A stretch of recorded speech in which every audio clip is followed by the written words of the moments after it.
Muy buenas tardes, mis queridos hermanos.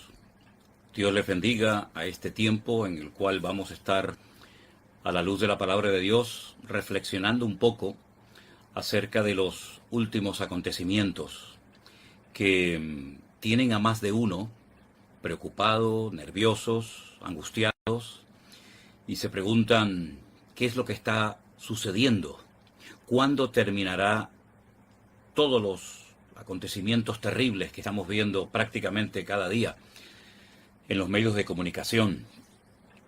¿Qué tiene Dios que decir referente a todo esto? Si es que tiene algo que decir. Acabo de terminar hace unos minutos una conversación con una amiga que vive en Israel. Y me hacía una pregunta cuando hablábamos acerca de lo que ha sucedido y de lo que sigue sucediendo allí. Y la pregunta era, ¿dónde estuvo Dios ese día del mes de octubre, cuando sucedió toda esta matanza, estas barbaries que hemos visto, estas familias destruidas, secuestradas, quemadas, torturadas, etcétera, etcétera? ¿Dónde estaba Dios? ¿Y saben lo que yo le respondí? Dios estaba donde siempre ha estado. El problema es dónde está el hombre cuando Dios se acerca a nosotros. Hay muchos versículos que podríamos leer ante todo esto que está ocurriendo, pero se me viene a la mente ese texto cuando el Señor le dice a su pueblo: por cuanto llamé y no respondisteis o no quisisteis responderme, el día que ustedes me llamen, yo no responderé, porque extendí todo el tiempo mis manos, mi oferta, mi amor, mi presencia a un pueblo duro de cerviz, a un pueblo rebelde. Pero no vamos a centrar todo esto siempre en el pueblo de Israel, sino en cada uno de nosotros, en las naciones de la tierra, en el ser humano. ¿Dónde está el hombre cuando Dios llama? ¿Dónde está el hombre? ¿Cómo responde al llamado de amor de parte de nuestro Dios? Porque yo siempre he dicho que es muy fácil echarle siempre la culpa a Dios de todas las tragedias y de todos los males de la humanidad. Pero sin embargo, muchos de los que se acuerdan ahora de Dios, diciéndole: ¿dónde estabas? ¿Por qué no nos ayudaste? ¿Por qué nos abandonaste? Muchos de esas personas, pues nunca quisieron saber nada de Dios. Me acuerdo las palabras del doctor Billy Graham cuando dijo en una ocasión, cuando pasó lo de las Torres Gemelas: sacasteis a Dios de las escuelas, de las universidades, prohibisteis incluso predicar y hablar de Él en las calles, en algunos estados, y ahora que nos ha sobrevenido estas catástrofes, estas tragedias, ahora os acordáis de Él y le reclaman a Dios: ¿por qué no nos ayudaste? Pero se olvidan de que lo sacasteis, permítame la expresión, a patadas de muchos lugares, diciéndole: no te queremos, queremos vivir a nuestra manera y a nuestro aire. Ya esto no es nada nuevo, no nos tiene que sorprender esta actitud, porque ya en Romanos capítulo 1 se dice, o se nos dice, que como no tuvisteis presente a Dios, Él os entregará a lo que en el fondo cada uno de ustedes quiere hacer. Cada uno quiere vivir una vida de desorden, una vida lejos de Dios, una vida, una falta de obediencia, de disciplina, de temor de Dios. Muy bien, pues si no me quieren, yo me lavo las manos y allá ustedes, que para eso presumen de ser libres y de ser mayorcitos.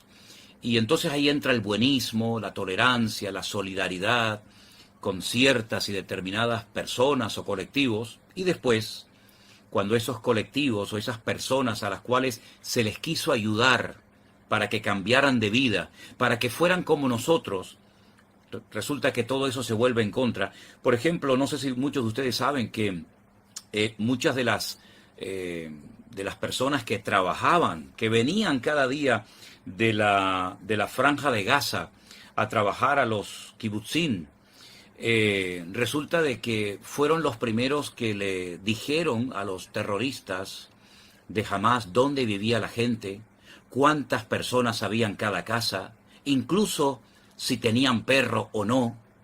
Parece mentira, ¿no? personas a las cuales se les dio la posibilidad de trabajar en Israel, personas que cruzaban todos los días la frontera y que cobraban un sueldo de parte de estos colonos. Resulta que después los traicionaron, diciéndole a sus enemigos, a los que lo odiaban, a los que le odian, pues dónde vivían, dónde estaban, cuántos eran, etcétera, etcétera. Qué tremendo, ¿no? Qué tremendo ver cómo a veces queremos ser, permítame la expresión, más buenos que Dios. Miren, mis queridos hermanos, hasta que el hombre no aprenda que Dios nunca se equivoca y que Dios cuando manda algo lo manda por nuestro bien, vamos a sufrir terribles consecuencias. Mentiras, abuso de poder, traiciones. Y mucha gente se está dando cuenta de que el único en el cual podemos fiar, de hecho Proverbios, el libro de Proverbios dice, fíate de Dios de todo tu corazón y no te apoyes en tu propia prudencia. Reconócelo en todos tus caminos y Él enderezará tus veredas. Cuando la gente se dé cuenta de que del único que nos podemos fiar es de Dios, seguramente nuestra vida será muy diferente. La gente se pregunta, ¿y todo esto cómo va a terminar? ¿Cuándo va a terminar? Bueno, nadie lo sabe exactamente. Nadie lo sabe. Hoy estuvo por allí, por Israel, el presidente de los Estados Unidos y casualmente, nada más montarse en el avión y marcharse, volvieron otra vez a lanzar cohetes, a mandar misiles desde la Franja de Gaza. Porque es increíble. No se rinden, no aflojan. Ellos siguen y siguen y siguen, ¿verdad? Tratando de destruir a un pueblo que es bíblicamente indestructible. Mire, cuántas personas, cuántos imperios, cuántas naciones a lo largo de la historia intentaron destruir al pueblo de Israel y no pudieron. De hecho, esos imperios ya no existen hoy en día. ¿Qué pasó con aquel que decía que su tercer Reich iba a durar 1000 años? ¿Se acuerdan que Hitler hablaba así? Un hombre que conquistó prácticamente toda Europa, que sembró el terror en todo un continente y que debido a sus guerras murieron más de 63 millones de personas. ¿Dónde está ese régimen? ¿Dónde está todo eso? Ha desaparecido completamente. Hasta hoy en día en Alemania es un delito hablar o hacer apología de esta gente. ¿Dónde están los griegos, los romanos, los babilónicos, los medos persas?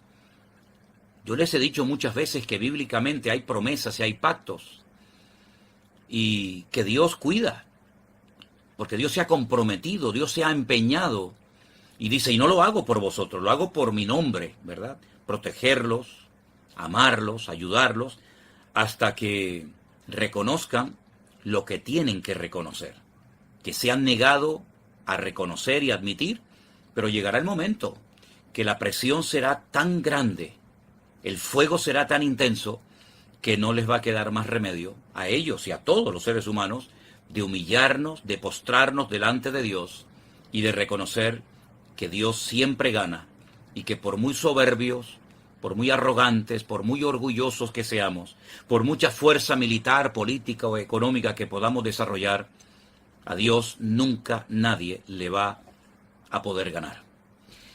Me gustaría compartir con ustedes algunos datos interesantes que probablemente conozcan, otros no. Mire, en el año 131 se le cambió a Jerusalén el nombre y se le puso Aelia Capitolina. ¿Sabían ustedes eso? Aelia Capitolina, en honor a Helios, el nombre del emperador. Y Capitolina era la ciudad que se dedicaba a los dioses, la triada capitolina, ¿verdad? Uno de los dioses principales era Júpiter. A Israel se le cambió el nombre.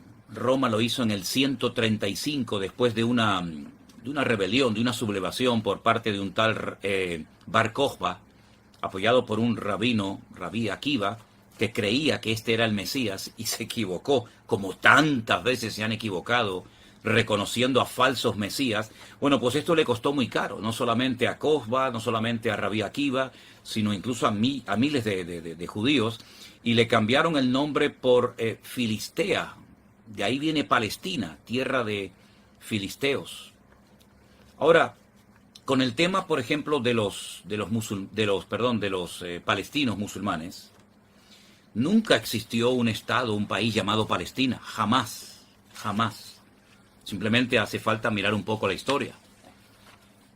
¿En manos de quién estaba Israel antes de 1948? ¿En manos del Estado palestino?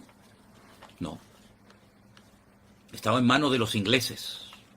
Los ingleses eran los que estaban allí hasta que en 1948 Israel declaró la independencia del Estado judío de Israel. Y antes de los ingleses estaban los otomanos, no un Estado palestino. Y antes de los otomanos, los mamelucos de Egipto, no un Estado palestino.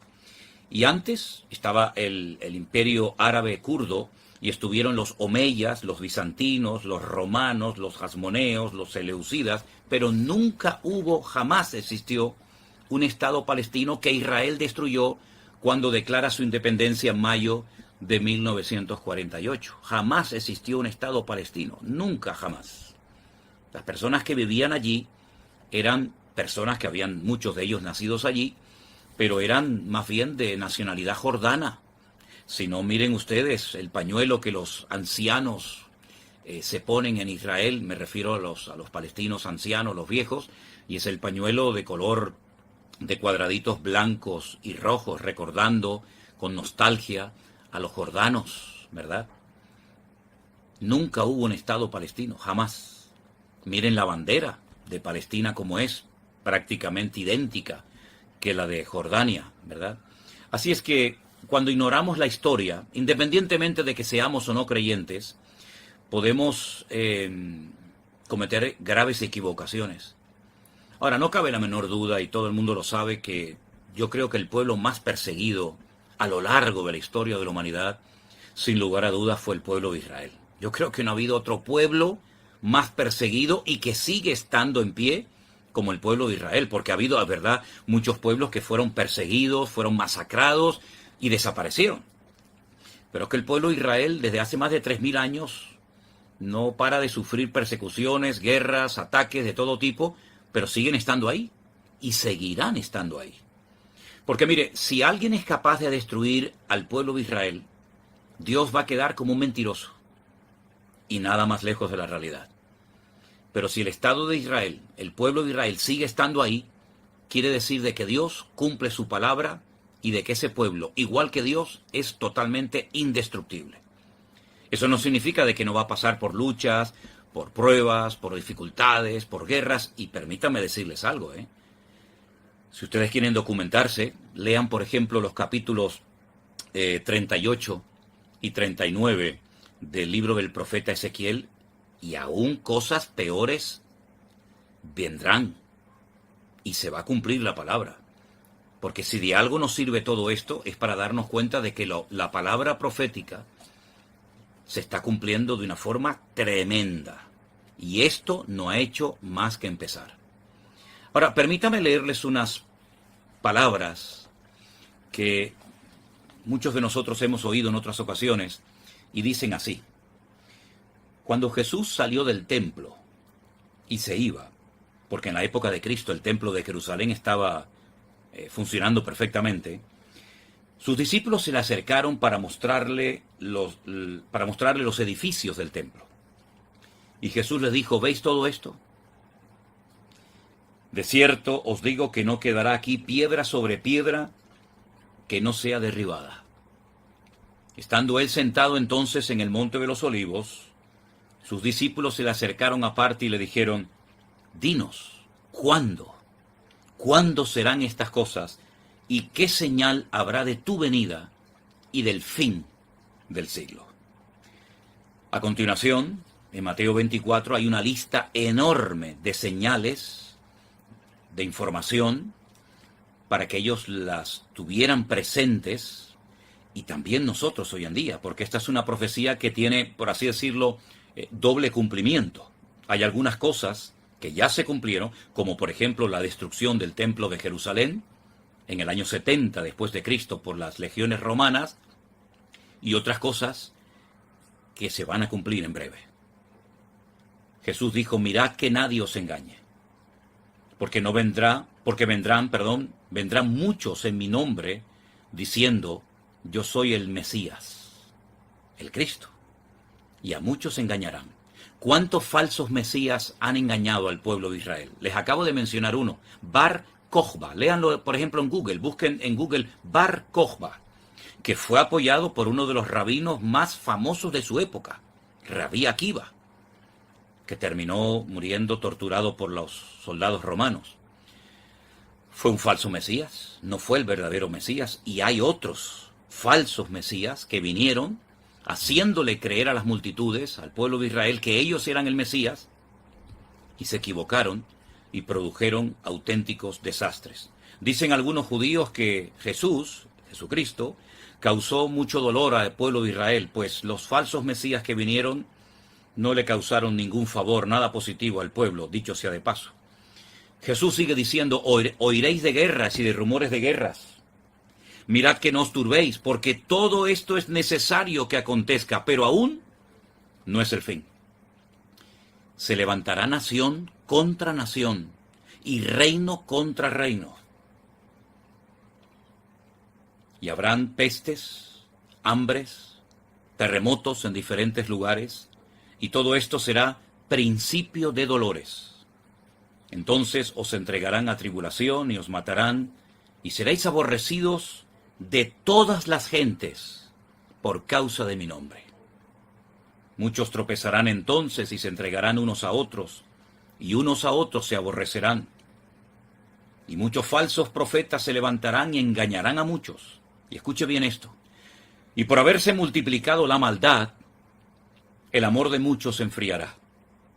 Mas el que persevere hasta el fin, éste será salvo. La maldad se va a multiplicar. No sabemos por cuánto, pero lo que está bien claro, que la maldad no está menguando, sino más bien todo lo contrario. Las atrocidades, el pecado, el desorden, la corrupción, la inmoralidad, la idolatría, etcétera, etcétera, etcétera, se ha multiplicado de una forma tremenda. Personas incluso que se llaman creyentes están practicando pecados que están claramente prohibidos en la palabra de Dios. Total, como dicen, Dios es bueno, Dios tiene que permitir nuestra lujuria, nuestra soberbia, nuestro desorden, etcétera, etcétera. Por otra parte, la misericordia de Dios, yo creo que ha sido evidente y clara, que Dios ha tenido mucha misericordia y mucha paciencia con la humanidad y también, por supuesto, con el pueblo de Israel. Pero eso no significa de que podemos seguir abusando y llevando una vida loca, una vida desordenada, de desenfreno, y no pasa nada. Porque como algunos siempre están diciendo que Dios es amor, parece que con la excusa de que Dios es amor, Dios tiene que ser tolerante y permitir todo lo que desde nuestro punto de vista a nosotros nos agrada. Y se equivocan rotundamente. Dios dijo en muchas ocasiones de la historia, basta. ¿Quién no recuerda el diluvio? ¿Quién fue el que produjo el diluvio, hermanos? ¿Quién fue el que mandó el diluvio? Claro, le dio oportunidades a las personas de arrepentirse, de prepararse. Los que lo hicieron se salvaron. Miren, por ejemplo, a Noé y a su familia. Le creyeron a Dios, se prepararon, vino el diluvio y se salvaron. Los que se burlaron, los que desperdiciaron la oportunidad, todos perecieron. Pero el que mandó el diluvio fue Dios. ¿Y quién fue el que destruyó las ciudades de Sodoma y Gomorra? ¿Los propios habitantes que allí vivían? No. Fue Dios el que le advierte a Lot, le habla a Abraham, voy a destruir Sodoma y Gomorra, saca a su siervo de allí, y las ciudades de Sodoma y Gomorra fueron destruidas. Y así podríamos enumerar tantas cosas donde Dios dijo, basta, porque es verdad, y lo he dicho muchas veces, Dios es amor, Dios es misericordia, pero también es un Dios justo, que ha puesto unas normas, que ha puesto unas reglas, y cada vez que las quebrantamos, presumiendo de que somos libres y podemos hacer lo que nos da la gana, pues, tarde o temprano, sufrimos las consecuencias de haber quebrantado la palabra de Dios, sus mandamientos, y de pensar en lo más profundo de nuestros corazones, en nuestra ceguera, en nuestra ignorancia, que no nos iba a pasar absolutamente nada. Por eso Dios está hablando. El que tiene oídos para oír, oiga lo que Dios está hablando y mostrando a las naciones de la tierra. Porque hoy hablamos de Israel, hoy estamos hablando de la franja de Gaza, de los palestinos. Pero cuidado, la Biblia nos advierte muy claramente en diferentes pasajes que vendrá una prueba tremenda a todas las naciones de la tierra. Europa no está exenta, ni América, ni ninguna nación de la tierra, porque no hay ni una sola nación, no hay ni un solo habitante sobre la faz de la tierra que pueda presumir de ser justo, de ser bueno, de no haber pecado, de no haber ofendido a Dios, ni uno. Y la tierra va a ser sacudida de una forma tremenda, como se golpean a veces los olivos para que caigan las aceitunas y posteriormente hacer el aceite, ¿no? Pues así van a ser sacudidas todas las naciones de la tierra, aspectos económicos, sociales, políticos, y por supuesto el mundo espiritual está siendo sacudido de una forma tremenda. De hecho, el próximo domingo, Dios mediante, espero en el mensaje poder transmitirlo adecuadamente, todo lo que estamos viendo en lo natural es un reflejo del mundo espiritual. Estoy leyendo, reflexionando en las profecías, algunas de las cosas que experimentó y escribió el profeta Daniel, y allí se ve el mundo espiritual de una forma tremenda. Mundo espiritual que está en guerra, y todas esas guerras en el mundo espiritual, en las regiones celestes, como dijo Pablo, principados, potestades, gobernadores de las tinieblas, huestes espirituales de maldad, que están en conflicto, que están en guerra, todo eso se refleja en el mundo natural. Ahora es aquí, mañana será allá, pero nadie se escapa de esta cruda realidad. Bueno, veo que se han ido conectando muchos hermanos. Tengo aquí el teléfono y estoy viendo que hay muchos hermanos que se han conectado de muchas partes del mundo, fíjate, hasta de Cádiz, un lugar tan bonito y que conozco perfectamente, de Paraguay, de México, de Estados Unidos y de tantos y tantos lugares. Hermanos queridos, creo que lo principal y lo más importante en esta hora es recurrir a una de las herramientas más poderosas que Dios nos ha dado, y es la oración. Hay gente que dice, no sé cómo orar. Bueno, usted simplemente con el deseo, con el anhelo de orar, pídale al Señor, Señor, que se haga tu voluntad. Abre nuestros ojos, llévanos a todos a la humildad, al arrepentimiento, a una conversión genuina. Porque hay mucha gente que ha estado incluso congregándose por años en iglesias o en diferentes lugares que no son convertidos. Pueden decir que son creyentes porque creen en Dios, pero no son convertidos. Y lo importante aquí es no solamente creer en Dios, sino verdaderamente haber puesto nuestra vida 100% en las manos de nuestro Dios. Porque hemos llegado a un punto en el que separados de Dios, nada podemos hacer. Claro, las imágenes que vemos son tremendas, ¿no? Todo esto es la consecuencia de la soberbia del hombre, del orgullo del hombre. Bueno, hay un versículo en la carta de Santiago que yo lo quisiera compartir con ustedes en esta tarde. Es un versículo que nos habla de dónde vienen las guerras. Preste atención. En el Nuevo Testamento, en la carta de Santiago, concretamente en el capítulo 4, versículo 1, dice, ¿de dónde vienen las guerras y los pleitos entre vosotros? Dice, ¿no es de vuestras pasiones las cuales combaten en vuestros miembros? ¿Usted sabe que hay gente que se hace millonaria con guerras? ¿Usted sabe que hay gente que se aprovecha de las desgracias ajenas para ganar dinero? Gente sin escrúpulos. Gente que aprovechan las tragedias humanas para llenarse los bolsillos. Es que mire, la maldad del ser humano no tiene límites. Cuando el otro día hablaban de que incluso en los cadáveres ponían explosivos para que cuando se acercaran a recogerlos murieran, uno dice, Dios mío, ¿hasta dónde llega la maldad humana? Yo dije el otro día que comparar a estas personas que hicieron estas barbaridades en estos kibutzim, en estos lugares, las imágenes todos las pueden ver, no se comportaron como animales. no insultemos a los animales. Se comportaron como demonios, como auténticos demonios. Porque si nos comportáramos como animales, muchas guerras y muchas cosas que el hombre ha hecho, nunca las hubiera hecho. Así es que no insultemos, por favor, a los animales.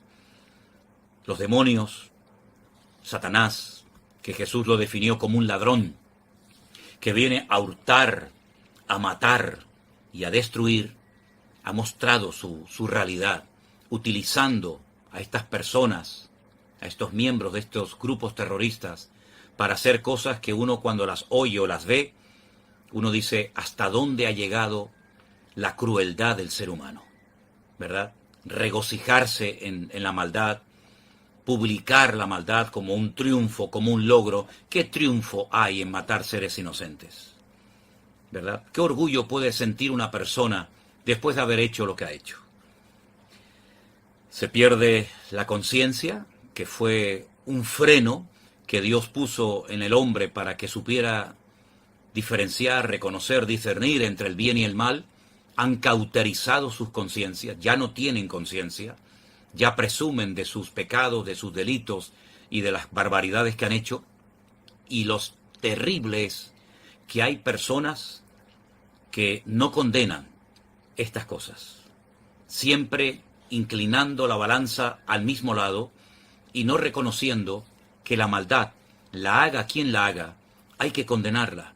Y el pecado lo cometa quien lo cometa, hay que denunciarlo. Pero hay personas que utilizando el poder que tienen como políticos, como periodistas, ¿verdad?, como gente de influencia, se niegan a utilizar los términos adecuados y a condenar lo que no tiene ningún tipo de justificación. Nosotros los creyentes, en medio de todo este dolor, lo único que podemos hacer es orar. Y lo agradecen mucho los habitantes, los hermanos, las familias con las cuales hemos hablado. Lo agradecen. Dicen gracias por orar por nosotros, por pedirle a Dios que nos ayude y que pronto intervenga el Señor y que aprendamos lo que tengamos que aprender. Me preguntaban recientemente en una llamada telefónica, ¿y qué tenemos que aprender de todo esto? Y yo les citaba el Salmo 121. Alzaré mis ojos a los montes. ¿De dónde vendrá mi socorro? Mi socorro viene del Señor que hizo los cielos y la tierra. Es a Él al que tenemos que mirar en esta hora, es a Él al que tenemos que clamar, y es en Él, en el único que podemos refugiarnos, sabiendo que Él cuidará de nuestras vidas y nos protegerá conforme a su voluntad. Bueno, quiero dar las gracias a todos los que se han ido conectando a lo largo de la retransmisión. Quiero dar las gracias a todas las personas que están ahí. Yo veo sus nombres, claro, pasan tan rápidos uno detrás de otro que prácticamente a veces es imposible, ¿no?, ver los nombres, los mensajes que envían. Pero a todos, hermanos queridos, les pido, oremos juntos al Señor. Hermanos de iglesias bautistas, iglesias pentecostales, vamos a dejarnos ya de tonterías. Vamos a unirnos ahora más que nunca, porque el ataque también viene contra nosotros. No es un ataque contra una nación en particular, es contra un estilo de vida, es contra Occidente, es contra el cristianismo, es contra todo lo que sea Dios, Biblia, Evangelio, etcétera, etcétera. Por lo tanto, vamos a dejarnos ya de estar levantando en alto banderas denominacionales, estar haciéndonos la guerra, ¿verdad? Estar llamando por aquí y por allá, no veas esto, no veas lo otro, no apoyes esto, no apoyes lo otro, y vamos a unirnos en oración como pueblo de Dios, que la oración unida tiene mucha fuerza, y es lo único que puede frenar el avance de las tinieblas, porque dice el Señor, clama a mí, y yo te responderé, y te enseñaré cosas grandes y ocultas que tú no conoces. Es tiempo de orar, hermanos. Así como en los días del confinamiento, ¿se acuerdan? El Señor nos dio tiempo para reflexionar y aprender de su palabra, para orar. Ahora nuevamente el Señor nos vuelve a hablar a todo el pueblo cristiano. Oremos, oremos, clamemos al Señor, doblemos nuestros corazones, circuncidemos nuestros corazones, para que el Señor nos guarde, para que el Señor tenga misericordia una vez más, como tantas veces ha tenido misericordia de Israel y de nuestras vidas y de su pueblo. Así es que les invito a orar. Sé que hay algunos de ustedes que están en países que no reconocen la barbarie que han hecho estos salvajes, ¿verdad? Sé que hay algunos políticos en algunas naciones que no quieren decir que esto ha sido un ataque terrorista contra personas indefensas, ¿verdad? Contra civiles. Pero nosotros no dependemos de la reacción de los demás. Nosotros dependemos solamente de nuestro Dios y de su palabra. Así es que, mis queridos hermanos, vamos a orar en esta tarde. Vamos a pedir al Señor que extienda su mano, y mientras nos preparamos para, si es posible, orar, tal vez juntos ahí en familia, donde se encuentran ahora, inclinando nuestro rostro y orando a nuestro Dios, quiero leerles todo este hermoso salmo, el 121. Es un salmo hermoso que ahora más que nunca tenemos que tenerlo en cuenta. Y dice así la palabra del Señor: alzaré mis ojos a los montes. ¿De dónde vendrá mi socorro? Mi socorro viene del Eterno, de mi Dios, el que hizo los cielos y la tierra. No dará tu pie al resbaladero, ni se dormirá el que te guarda. He aquí no se adormecerá ni dormirá el que guarda a Israel. El Señor es tu guardador, el Señor es tu sombra a tu mano derecha. El sol no te fatigará de día, ni la luna de noche. El Señor te guardará de todo mal.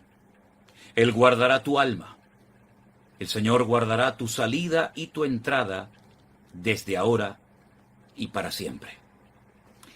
Vamos a orar también por las personas. Nadie sabe exactamente el número de los que han sido secuestrados. Mujeres, ancianos, niños, familias enteras. Orar por ellos. Yo creo que se puede producir el siguiente milagro.